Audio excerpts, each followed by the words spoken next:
All righty, boys. Let's get into the football action, the first NRL action of the year. And we will start with the KO can't miss moment. Who else than Stephen Crichton? Critter getting the job done, boys. It was just so fitting to this big Vegas spectacular. And I think as a spectacle, the first game, the Knights Cowboys, was possibly more entertaining. There was a lot that went on in that game. The Doggies Dragons, a little bit more of a probably grind in my eyes. And then it looked like it was going to maybe peter out into one of these 90-minute golden point draws where no one could get a conversion over, a field goal over the line. And so many star players had a crack at it. And the moment fell to the bloke who just delivers in big moment, time after time. We've seen him do it in grand finals and all sorts of big stages. Stephen Crichton, by the end of it, as Val missed, as Atkinson missed, as Burton missed, as all these big-name field goal takers missed, Stephen Crichton goes, just give me the ball, I'll do it. And he did. League, Stephen Crichton, 10 seconds left on the clock, nails it. What were your thoughts? I'll tell you what, he had some moments in that game. He certainly led from the front, very much rose to the occasion of Las Vegas, but there were so many points towards the end of that game, sort of with 5 minutes to go in regular time, where the teams just were not setting up properly for field goals. The Dogs had an entire set on the Dragons line, and I was absolutely screaming. There's footage of me on the live stream doing it, that they didn't set up for a field goal whatsoever, went for the try even on the last tackle. Then the Dragons tried a few from long range, but I felt it was weird. Valentine Holmes went really, really deep on every single one of his attempts and then came up short every time. I was surprised that it took that long for either side to get a quality shot off a goal, but with seconds left on the clock when he did, he rose to that occasion. Never ceases to amaze me, Hammy. Just, it's such a focal thing as a rugby league halfback or 5'8", or maybe the Val Holmes doing it from centre, but trying to ice a game and get your team into position. And I know it's only week one of the season. I know we're in Vegas and all these sorts of factors, but both teams squandered so many opportunities. And like Flano had his comments about it should have been a draw and this and that, and a lot of them were very fair around some potential adjudication issues. But like there was one from Atkinson where he took us the set before Crichton hit his. Atkinson had a speculator from like 50 out. It turned into a 7-tackle set. They went down, they got the controversial penalty, and that's what set up for the Stephen Crichton one. That should have been a bomb into the corner and go, all right, we're not going to hit it from here. Let's not give them the window to get back into it. They did. Little things like that. There was another one there where Burton and Galvin could not get it to work. I think it was the second half of extra time. It looked like Galvin had done everything he could, and he laid, I think it was Preston underneath him to be on the right foot of Matt Burton, 20 out in front. And then I think Burton took it into the line on the fourth take. Like, what are you guys doing? Yeah. What was your take on the Crichton conversion? Yeah, I mean, that game was just begging for someone to take it by the scruff of the neck. And I think, I'm sure we'll go into a bit more detail when we get to the Dogs Dragons game. But the halves thing is still not quite working for me. I think, and not to say that it won't get there, there's every chance that Lachie Galvin can develop into a very good number 7. He's certainly got some great skills and probably more of a ball runner, eyes up footy kind of thing, but it needed a game manager there. They probably could have set up and got going, on 3 or 4 occasions to get into a good position. Nice communication, everyone knows what they're doing, but it just wasn't happening between Galvin and Burton, through the extra time period leading into that as well. So it's interesting when it came to the crunch and there was 10 seconds left to go, Critter just goes, just give me the ball and I'll get it done. He probably wouldn't have been in the top 2 or 3 people you'd expect to take a field goal shot for them, but when it mattered, he goes, just give it here. I'll make it work for now. But I felt like the Dogs probably had more chances to get it done earlier. But there just wasn't a system or a process or kind of a hierarchy in place there to get one of those clean shots away like you're talking about. Time after time, we see him come up with a clutch moment, Stephen Crichton. I mean, you can picture so many. The grand final, obviously, that intercept try. So this was yet another one on the game's biggest regular season stage, certainly in Las Vegas. For him to do that with the clock dying, it was pretty special, and I think that's something that will make the highlights reels for Vegas for years to come. Very special moment to round out Vegas. So that is the can't miss moment for the Vegas NRL action. Stephen Crichton's field goal to clinch it for the Doggies. After 2 massive season-opening fixtures in Las Vegas, the NRL returns to home soil with a huge weekend of footy coming up. You can watch all 6 games live and ad-free on KO. Here are some of the key games coming in. Warriors v Roosters, Sharks v Titans, and Manly versus the Raiders, all live and exclusive to Fox League, so get on board today. Now, boys, let's get into that clash. The Doggies obviously winning 15-14 in that one, an absolute nail-biter. Let's start with the Doggies on that one, Leaguey. What was your take on their performance? Yeah, look, it was a little bit of a weird one. I mean, they were still blowing out some cobwebs, certainly, when it came to their attack. I enjoyed seeing a bit more of a grindy game overall. I mean, it certainly wasn't one that was good for the television audiences over in America. But for the purists such as myself, it was a bit of a pre-Volandis ball sort of scoreline with 15-14. There were a number of errors, certainly, that they came up with. But look, I think for the first hit out of the season, they had some decently solid backline moves with their passing. That was pretty slick. The key thing to me, I think, that stands out in the stats, their wingers absolutely tore it up with meteries. Jacob Kiraz, 278 meters. Marcelo Montoya, 244. So when we talk about a side with a guy like Connor Tracy at the back, who's maybe not one of the premier fullbacks in the game, if you got those two getting yardage meters out of their own end, it sets them up really, really well.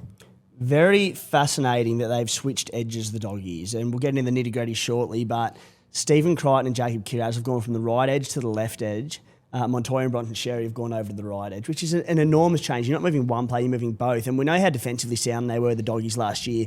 I think there's something in that where they've just gone, all right, let's go all in on this unstoppable left edge of Burton, of Kickow, of Stephen Crichton, of Jacob Kiraz, and just sort of going, it's not to take away from the right edge, which actually looked quite slick at times last night, but the left edge, it's kind of like, all right, once we get in sync and we get some time under the belt together, if you can stop us, good luck. Kind of what we see at the South Sydney Rabbitohs in recent years with that left edge when they're all on deck. Hammy, what do you make of the Doggies' performance? Yeah, a little bit clunky, I think.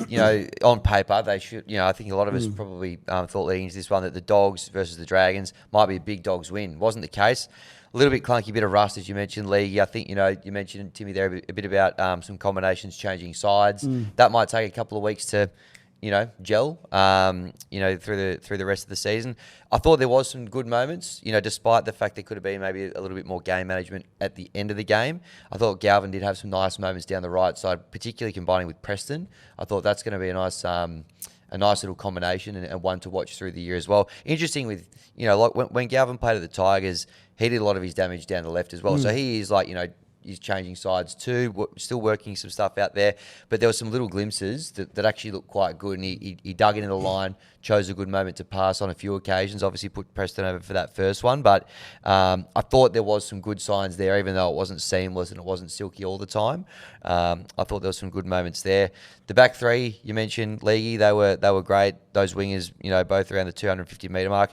Connor Tracy, even though it's not really his bag all the time, 246 metres for him as well. So, that back three there got through a lot of work, which, probably, kept them kind of in it, or when the Dragons had a bit of a look at it there. But they were clunky, the Dogs. They'll take the win, but I don't think they were as good as we thought they probably were going to be. Well, and if you can take that meterage from the back three, have that week in, week out, then add Leo Thompson into that, it should be pretty difficult to stop. When you look at the stats out of this game, 72% of the territory went the Dogs' way. They had 42 tackles in the opposition 20 compared to the Dragons' 9. So that is domination in field position. As I say, if you add Thompson to that, they could absolutely live in opposition attacking halves. And that's it, right, boys? At the end of the day, the Doggies, they were pretty clunky at times. It wasn't always pretty, and we have these, probably get sick of these Penrith Panthers comparisons as well, especially now they're not the defending premiers, but they were able to lean on their fundamentals, and that is, the yardage from the back three was outstanding. Their defence was outstanding. Conceded 2 tries, one off a pinpoint kick in behind the line, nothing you can do about it. The other one was an unbelievable offload from Jaden Sewer. Again, a hard one to stop. So you get these things right, you can win in an ugly predicament. So, Lee, who stood out for you? Yeah, I like the look of Viliame Kikau at times. He did very well to break the line pretty easily. Came out with 8 tackle breaks, 195 metres, but I did feel once he got into space, some of his decision-making with his passing was a bit poor, and it could be a reason why the point total for the Dogs was pretty low in this game. But as the season goes on and those combinations develop more, he could be, we've seen him be a very potent attacking weapon for them, but it could be even more pronounced in that forward pack. Freaking oath. That Birdo and Kicks very much got into their work late in that game. And kick out, as you said, there were a few line breaks there. He looked outstanding. Couldn't quite ice a few of the moments, could he, with the blokes around him. Hammy, who stood out for you at the Doggies, mate? I touched on him before, kind of combining with Galvin a little bit, but I thought Jacob Preston, and shout out to Kempy, who I'm currently smashing in Supercoach draft because I had Jacob Preston who got 97 points. Thanks for coming. Ezra Mam to come. Well, Ezra Mam still hasn't played yet, so I'm not getting too far ahead of myself. However, I thought Jacob Preston, like those, you know, they might.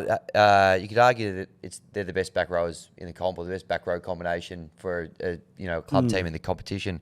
Kikau on one side and Preston on the other. But I thought, yeah, he was unbelievable. Obviously, some good moments with the ball in hand, some nice footwork on Gutho to go over for the try, and defended his ass off as well. Made over 40 tackles. He's an absolute dog. I reckon this year he might be a little state of origin contender. He's been around the squad for the last few years, but I thought he was very impressive game one. There were some impressive performances across both games. Preston arguably number one. And I said the opening try, the footwork he put on to rip Gutho there, not Gutho's fault, he was coming across, but easily could have had a second on the stroke of half time as well. That forward pass was called back. Yes. And look, we'll ignore for that first try, or we won't from a Dragons perspective, but the defence of Flanagan and Sully was a little bit what just happened. Nonetheless, the line of Jacob Preston, outstanding. And there's also a moment in that game where I think it was the second half of extra time.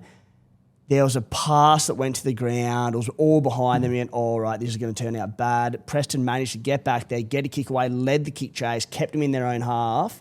Little things like that, big impact on the game and the way that turned out. Because the Dragons would have had a shot from about 20 out if he not came up with that. And as a back rower, that was not his job. Yeah, he absolutely saved that. And given that he played the entire game as a big back rower, coming up with moments like that so late in it, it's just a great sign of the systems that the Dogs have in place and the dedication that those players have to fight literally until the very, very final minute.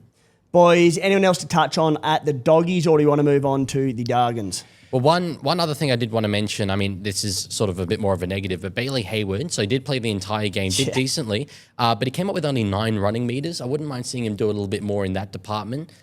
He's obviously a smaller body coming through the middle, but we've seen like the little ball playing locks very much in vogue at the moment. So if you could get a bit of a leg speed through that middle, could give a bit more space for the halves to have a little bit more time to execute those attacking plays that didn't really work yesterday. To play 90 minutes, and you saw the conditions there. Apparently it was quite hot over there. Bloke's cramping up all over the place as well. And Hayward to go 90 minutes, I'm with you, mate. He looks a 13 to me that can sort of deputise at 9 when required. Nonetheless, he gets through his work, he gives good service, all that, but just don't shut down his running game entirely. If there's he's not looking to run at all. If there's an opportunity there to let the man go. Hammy, anything else or moving on? All good for the Doggies. Alrighty, moving on to the St. George Illawarra Dragons. Look, the fact is they came within a point of a top 4 club from last year with high aspirations again going into this year. What it did reinforce to me, Leaguey, pre-season trials, you can take bits and pieces from them, but results mean nothing. They lost at near full strength to a Bunnies Reggie's team in the Charity Shield. It was a good performance. It was. I mean, I mentioned earlier they had 28% of the territory throughout the game. So for them to finish within a point of one of the better sides in the competition, it was super, super gritty. For us to be talking about a controversial decision that potentially cost them, I think it's a great testament to how well they did. Everyone pretty much wrote them off coming into this game. And I would still stand by the fact that I think on paper their roster isn't one of the better ones in the comp, let's say that. It's probably bottom 4. But the ticker that they showed throughout that whole game was brilliant. I think it's typified by Damien Cook in particular.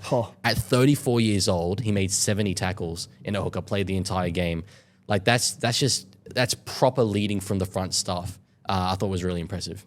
Outstanding. Like a fine wine, Damien Cook. And sometimes you just sit there and go, they've got this brilliant combo with Jacob Little, and Little obviously missed the game through injury, but like last year, Little had come on and Cook had spent time at 13. There are times where you just go, do you just let the man rip for 80 minutes because he's so good? But when you have someone as good as Little there, it's like a good problem to have, to be fair. Hammy, Dragons' performance, what did you make of it? Yeah, I thought they showed a lot of guts. You know, they hung in there. I think you looked at the market ahead of this game, there was a fair gap between the two sides, and not many people were giving the Dragons much of a chance, but you know, you get that from the Shane Flanagan teams. Like they rarely do they get completely blitzed, even if they don't win. I thought, you know, they were very stiff at the end. Particularly, I know we'll probably touch on the one-on-one strip shortly, or the one-on-one strip inverted commas. You know what I mean, the incident at the end, which probably cost them. But a lot of good signs there. Some of the young forwards I thought were really impressive. The Couchman brothers, for me, can't get enough of them. I know last year they were a little bit interrupted with injury, but both those guys look like they are serious footballers. If they can keep them at the club for a while, you can really build a pack, build a team around that. But some good signs there for the Dragons. They're rightly aggrieved by what happened. I think a draw would have been a fair result.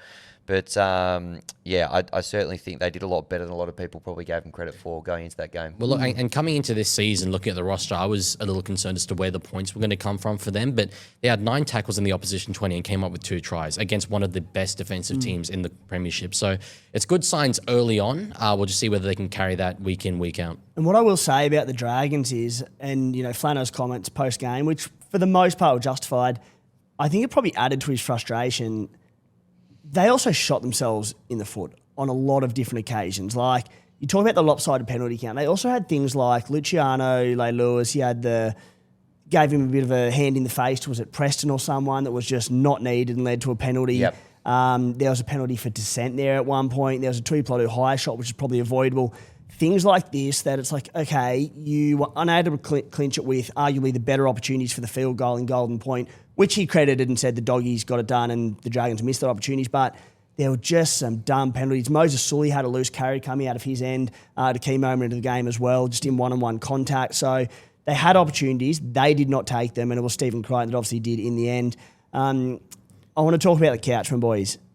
Holy hell. Like, Ryan Couchman, we spoke about the injury toll of the Dragons last year. Ryan Couchman was injured very, very early on in the season. Toby Couchman was great for the first half of the season, then missed the back end of the season. There's just something about them, isn't there, that you just feel like they can build this club around. They're local boys. How was that shot of them when they put a shot on off, it might have been Tuipolotu off the kickoff, and it ended up, it was a knock on, they went upstairs, was challenged, ended up being a penalty, but to see the boys just going at it, they were so fired up, you're like, there's something a little bit special about those Couchman boys. There's something about twins at St. George Illawarra. You had the Morris twins, you had the Fionney twins a few years ago, now you've got the Couchmans. But yeah, I think them in particular, but also just this wider young forward pack. I spent all preseason talking about it. The likes of Pacific Tonga, Halangahu, Stewart, Egan. Like, the Dragons have been floating around the mid to lower part of the table for a while now, just in search of identity. They've found an identity in this young forward pack. And when you take a quote like Shane Flanagan saying we're not going to win the comp this year, I think it's because he knows this forward pack is going to be at its best 2 or 3 years from now. That's when they're going to be in a well, maybe not premiership window, we'll see, but that's when they're going to be firing shots. Yeah. So I think that's really what they're building around, and it's a great sign so far. Dylan Egan to come back in, Jacob Little to come back in off the bench. Like, there's some promising signs there for them. Hammy, who stood out for you, mate? Yeah, I mean, I'm with you on the Couchmans. I thought they were great. I thought Dan Atkinson, I thought his kicking game added a good dimension for the Dragons. 890-odd kicking metres on the weekend. I mean, that's going to be an asset for them through the year. Probably been a little bit of a challenge for them in the last couple of years. I thought Kyle might have kicked a little more. However, Atkinson, he got his full run, the full 90 minutes at number 7. I thought there was some good signs there from him. So I liked what I saw there. Other players that stood out, I thought... on the other wing, Christian Tuipolotu. I thought he got through a lot of work, very aggressive as well, had some nice moments in defence, a little bit like the Couchmans, had a big moment where he got up after he tackled. Yeah. Was it Kiraz over the line? Montoya over that side. He showed plenty of aggression and certainly brought plenty of energy for them, which I think is quite important for the Dragons team. It was very NFL style to celebrate the tackle as well. To do that in Las Vegas, that's a really cool moment. 100%. Yeah, I think those are probably some of the standouts for me for the Dragons. Yeah, so I thought their attack was pretty clunky, but I also put this down to a lot of factors. Firstly, it's round 1. Secondly, new combinations. Thirdly, the Bulldogs' defensive unit, which is outstanding. Fourth, it's a tighter field. So the Dragons are particularly good on their set plays at stripping numbers and getting their wingers into space. Hard to do on a smaller field over there in Vegas. I thought Flano and Atkinson were pretty clunky. I thought they were fairly quiet in this one, Leaguey. But again, week 1, you're in another country. It takes time for combinations to come together. We mentioned that Birdo and Galvin probably didn't gel too well at times. This is a completely new halves combination at the Dragons. What'd you make of them? Well, yeah, I think from the outside looking in all preseason, we've said that we're not really sure exactly how that dynamic is going to work. Flanagan very much feels like a 7. Atkinson feels more like a 6, but they're in the opposite roles to that. I've described them, I think, on paper as probably the weakest halves pairing in the comp. And look, they were okay. As I say, they really didn't have much opportunity with only 9 tackles in the opposition 20. So I'd like to see them in a bit more of a balanced game where they get that chance. But I guess in a sense, as a half, you have to own that field position as well. Atkinson's kicking was decent, but it is on them to be able to dictate that game and manage that space. And the Bulldogs halves were able to do that instead. Yeah. I mentioned the centres switching edges for the doggies. The Dragons have done the same thing. Val Holmes has gone to the right. Moses Sully has gone to the left. I've always been so full of praise for Moses Sully. I think he's been one of the more underrated players in the competition. He switched to the right edge last year, and defensively, I thought had one of his worst years in the NRL. Not overall, just from the standard that I have him at as one of the more underrated players in the game. Wasn't great last year. A real mixed bag in this one. I'm hoping that the shift to the left edge can strengthen his defensive game again a little bit. But what do you make of... And then there was Val as well, who... Look, he was still charging to the line well, but he also looked a little bit played by... I know he had I think it was a hamstring injury in the preseason. Named, played, he was charging the line, he looked good, but he was carrying something there for a little bit. He didn't take a kick at goal at one point. What are your thoughts on this centre pairing, the fact that they have shifted edges? What do you make of all that? Yeah, it's certainly a mixed bag for both of them. Looking at the stats, Val Holmes, NRL.com's reporting, is tackled at 56.25% throughout that game. So Critter gave him a bath. He did. Look, when you're playing centre, obviously you're going to miss more tackles, but you're the one making those really important decisions on those edges. That's where games are won and lost in terms of points being scored. And yeah, he didn't come up trumps in that one. Moses Sully, I don't know if this is just the new bench rotation strategy, but there was a period where he was off the field, might have been hooked. I'm not sure if maybe there was an injury there. Sully? Sully, yeah. I think he had I think it was a head knock. Okay, well, there we go. Then that would make more sense. But he did come back on the field, but even though there were fewer missed tackles from him, I think probably more key ones. And yeah, it was... Look, we've been saying for a long time we want to see the consistency from Moses Sully. He's had in periods, but God, at his best, he can be a really, really valuable addition there. I'm not sure that we're seeing it from him. Setu 2 on debut. Hammy scored a try. Really promising, I thought. He was unreal under the high ball. Yep. And then he put one down in Golden Point extra time when the pressure was on a little bit more. But for the most part, I thought a good debut. Anyone else that you want to touch on at the Dragons? No one else from the Dragons, but just to echo that, it's one of the great yarns as well, kind of a mature age debutant, which we love to see. Apparently plenty of feeling in his jersey presentation when they did it. A lot of his family kind of went over for it as well. So I thought he looked good, and I've got him as a little cheapie in my Supercoach Classic team as well. So I'd love to see that. Very nice. You didn't go with your All Tigers team that I saw posted? Take the round one hit. That was Morty. Oh, it was Morty. Yeah. So good luck to him this year. It's going to be a tough round one for him, but after that bye, every chance. Bit of money in the cap. Yeah, that's right. Lee, anything to add at the Dragons, or do we move on? Yeah, well, just before we do move on the strip call. Yep. You spoke earlier about moments where the Dragons cost themselves, and look, I will defend referees to the hills. I have made it a pretty key part of my persona in the game, but I think that one call was particularly hard to defend. Obviously, it is what it is, but the Dragons cost themselves in blowing their challenge earlier in that game. There was an obstruction call, Gutherson coming out of his own end. I personally disagreed with the obstruction call, but at the same time, they were never going to win that challenge. You know, when you look at a video ref's perspective, reviewing that footage, you see a player who's standing between the defender and Gutherson. So I think that was a really poor challenge to have wasted, and it came back to bite them at the end of the game. They could have challenged that. You know, the captain's challenge was brought in to mitigate against the referee howler, but they'd already used it. So while Dragons fans have the right to feel a bit aggrieved, certainly a bit more emphasis should be put on using your challenge when it's appropriate. Absolutely. I'll also add to that, and I'm of the understanding that in extra time you don't get another challenge. And look, if we're wrong, we'll piss Matty off and give him more editing to do after the show. But I find that a little bit silly. Like, you're working off one challenge for 80 minutes. I mean, I suppose I'm probably, in my head as a cricket fan, I've got there that, you get through the 80 overs or 90 overs, whatever it is, and you get more challenges that come up. That it's additional time. I think you deserve another challenge, which would have spared that the one late in the game for the strip. Especially when the stakes are a lot higher. Yes. A bad penalty can cost you the game.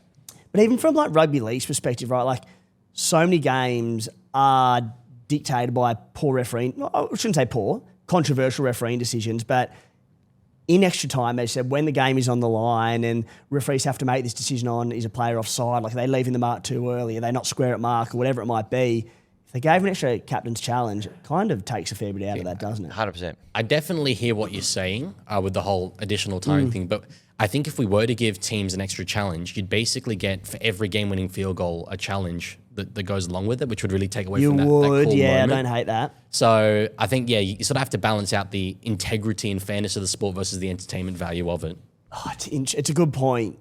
They would challenge it every time, and then you look at players leaving the line early, markers not square. And it's just like the elation of your team winning via a field goal, that whole moment would just be sucked out. Yeah. So no, it's a really good point you make. yeah, Good it's stuff, tough to balance. Thank Good you. stuff. Appreciate it.